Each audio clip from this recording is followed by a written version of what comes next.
It's nice to see you guys once more. And you're welcome back to another exciting episode on Note the Point. And I'm your host, Fairboy. And in this video, we'll be discussing a little about Mudryk, Chelsea's new signing.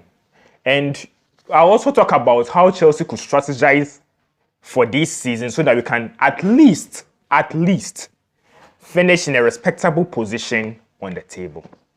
Now, before we get into the crux of the matter, if you are new, you are welcome. And if you have been watching my videos for some time and you've not yet subscribed, please pause the video, you may, and subscribe to the channel, hit on the notification bell, then come back and watch the rest of the video. And like it if you enjoyed the video as well. If you also want to follow me on my socials, then you can do so at Fairboy00 or FairboyCFC on Twitter, so they can have some interesting discussions over there. Now, let's move into the crux of the matter. So, look, a lot of us knew that Mudryk should have been heading for Arsenal, no two ways. Mudryk should have been an Arsenal player. But, as Todd Boehly and his consortium like to do, they love to hijack. They hijack players that are not supposed to be theirs. So, just a few days ago, Chelsea managed to hijack Mudryk, and the hijack was successful. Chelsea ended up paying more than Arsenal, 100 million euros for this player. Like, we are talking about his base fee as well as the add-ons.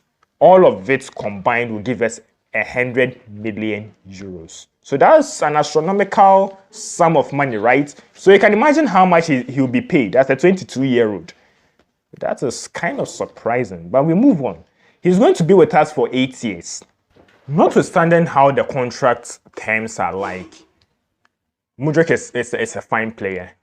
I had to check out some of his highlights, some of his way of playing, and I think he's the kind of winger that we need. You see, we want wingers who are explosive, wingers who fancy themselves one-on-one against their opponents, wingers who can score some decent amount of goals, and so on and so forth. And I think Mudryk fits that bill.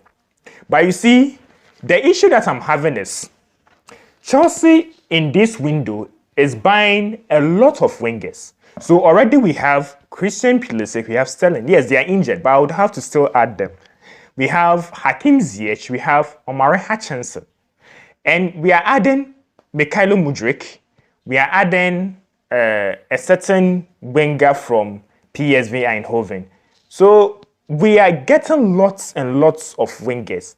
But if you look at our pressing needs right now, we want midfielders who can control the game as well as create chances for us, and we don't have those. The midfielders that we have are not good enough, as we've already attested to that fact.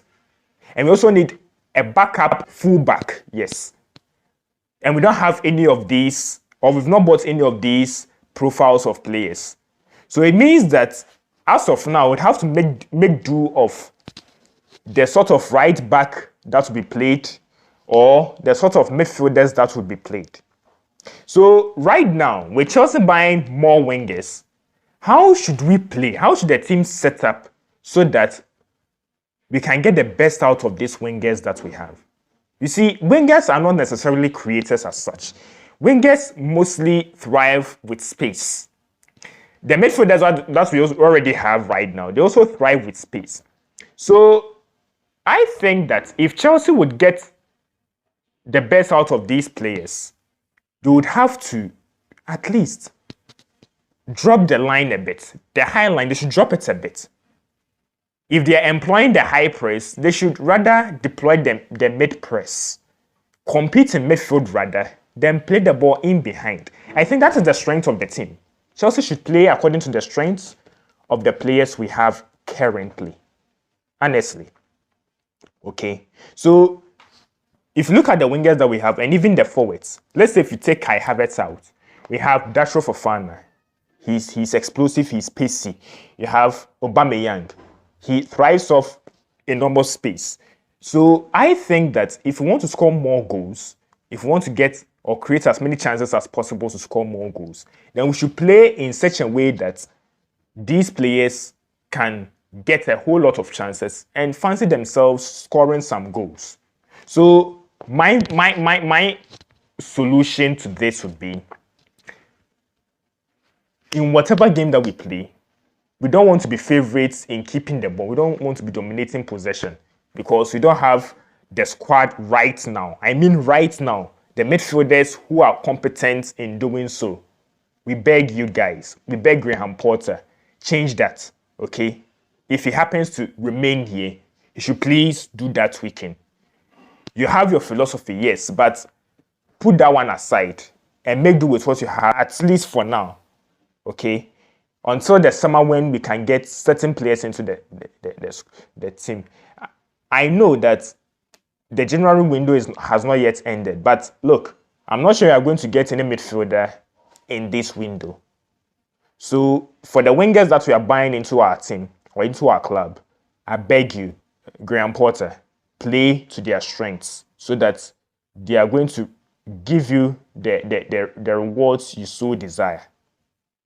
All right, so this is why I bring my video to an end. Let me know your thoughts and feelings in the comment section below. What do you think would be the best way Chelsea could play in order to get the best out of the so many wingers we are buying? And as a reminder, if you want more of my content, then subscribe to the channel. If you like the video too, or if you enjoyed the video as well, give it a thumbs up. And I hope to catch you guys later in my next video.